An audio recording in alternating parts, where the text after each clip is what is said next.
Um, well, we spent quite a bit of time on news. Let's get into. We only have two topics this week. You wanted to go over E3 a bit since we have all of our coverage already out there, everything we've talked about.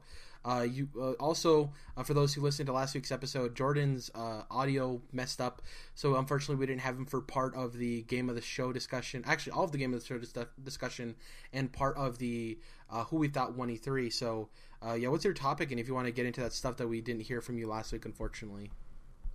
Right, so my topic is going to be just an E3 wrap up. Obviously, we kind of did that in the show last week, but we were still in the middle of recording our conference discussions. So this is really a wrap up. Like you said, all of our E3 coverage is out now, so we can really look back on that. But yeah, before I get into that, I'll go ahead and name off my games of show.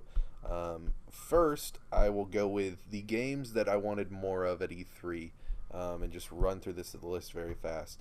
Hellblade, I've talked about how that's Ninja Theory, and I'm so excited for this game. It's probably my most anticipated, but that is a very small team working on it over there, like 13 to 15 people, so I'm starting to think this might be a 2018 game, even if we see a lot more of it next year. I think it could be 2018. Also, lots of Norse mythology in Hellblade as well. The main character, she is a Viking princess as far as I understand it, so lots of cool connections there. Then, yeah, Mass Effect.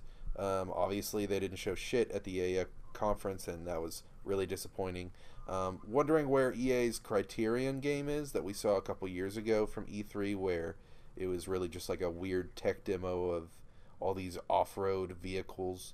I have no idea how they don't have anything to show from that now, since they've been working on it for multiple years. Then Crackdown from Microsoft. That game is in trouble. I don't think it's in development hell, but I think that they're having some issues on that game, and they're definitely having some communication issues with the audience as far as what they're trying to show. Then, where the fuck was Rise of the Tomb Raider on PS4? I really wanted a release date.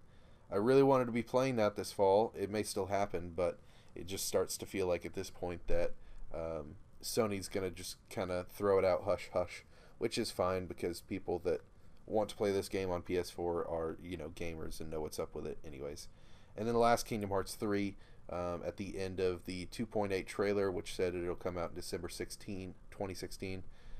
It said that we would also be getting more Kingdom Hearts news this winter, which is basically Square Enix saying, don't ask us about Kingdom Hearts 3 at E3, which I'm cool with. That just kind of gets it out of the way so we're not sitting there waiting on it the whole time. Very excited about Kingdom Hearts 3, one of my most anticipated games. And, it may be a 2018 release, but hopefully we'll get it next fall. Then just games that I was really excited for that weren't necessarily my game of the show. Gears 4, Gravity Rush 2, For Honor, We Happy Few, Horizon, Ghost Recon, Deus Ex.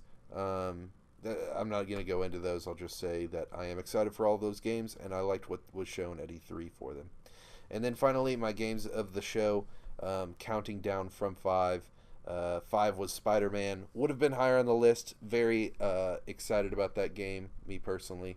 Just that they really only had a trailer, and it did show some gameplay, but not enough to feel like an actual gameplay demo. And that game doesn't even have a name yet, so it's probably going to be a ways off.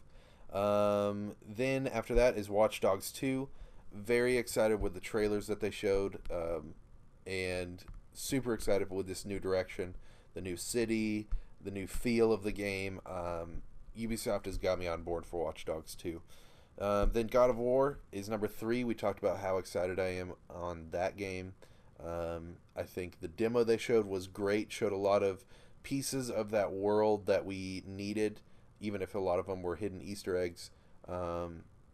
Yeah, that game has been leaked for a long time now. We've known about it and known about the Norse setting, but we didn't know what the gameplay looked like and how they were going to change a lot of things from the original God of War games. So very happy and excited to see more from God of War. Then we have Detroit Become Human at number 2, and that is the latest game from Quantic Dream, who is not a Sony-owned studio but usually makes PlayStation exclusives.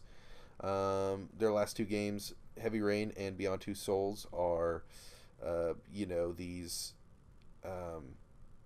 interactive experiences, as opposed to, in my opinion, they're not like actual video games.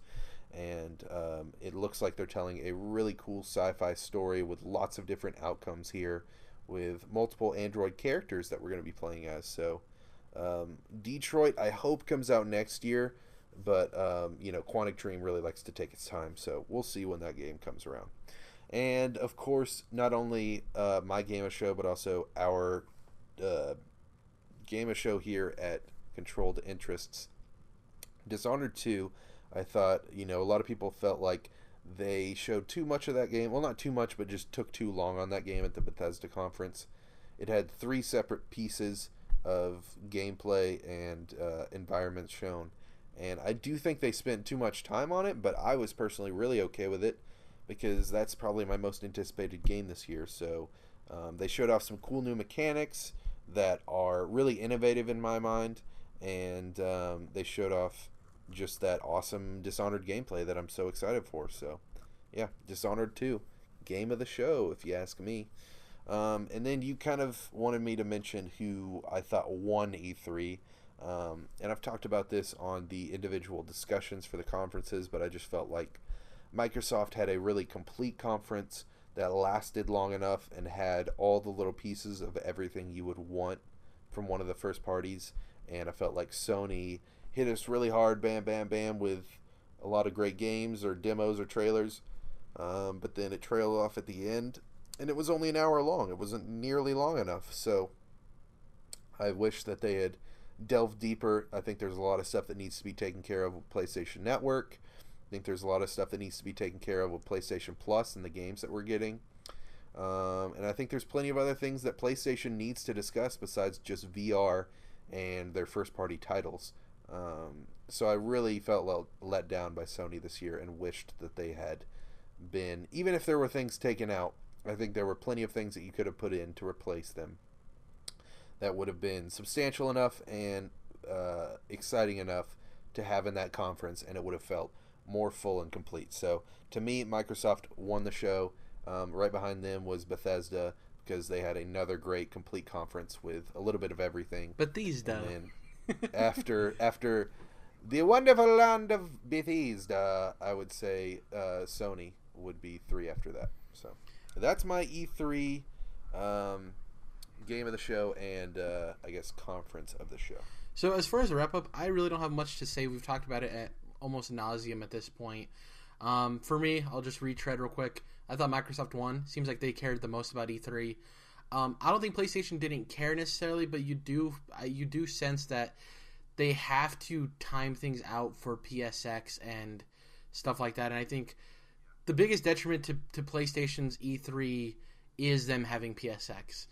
And I think I think it's the culmination. It's the fact that Microsoft has E3 and Gamescom, and Sony has E3, Tokyo Game Show, Paris Games Week, and PSX, which E3 is obviously the biggest of the 4, but the other 3 are all like among the same tier, so they're all pretty big shows, and I think that's why they're spreading so thin. The only reason I say PSX exclusively is because it is PlayStation's event. Like, PlayStation isn't the only person at Tokyo Game Show or Paris Games Week. But like I do think I know why they created PSX. It just feels like, I don't know, Microsoft cared the most to me out of everybody, and EA cared the least, obviously. Definitely. It's not a question. As far as E3, I thought it was cool. I thought there was a lot of awesome games. I do think there was a severe lack of JRPGs overall. Though that's not my go-to genre, I still think there was a severe lack of that. That's definitely a genre that's heavy in the video game industry, and it was lacking on the conference floor, it seemed like. Especially Sony, man. Shame on Sony for that shit, because they've got Ni no Kuni and Gravity Rush 2 just sitting in the chamber, and it's like, dude, you guys are a Japanese company. You need to act like it. Yep. Last thing I have to say is I think Phil Spencer and Aisha Taylor were the 2 best hosts out of everybody. I think they both killed it. I think they talked to people the best. I think Sean Layden did good. I don't think he did bad. I think EA's was obviously worst at everything. And Bethesda, It was absolutely amazing, Jared. Don't be mistaken. I think Bethesda's conference as a whole was just perfectly fine. I think if they wanted to step it up a notch, they could get a really awesome host. I suggested TJ Miller, I think, on our Bethesda conference talk, which love it. That'd be hilarious. But yeah, I just think Phil Spencer and Aisha Taylor definitely were the best presenters out of everybody. They killed it. So that's pretty much all I have to say about E3. It was a good E3. Yeah, that's pretty much it.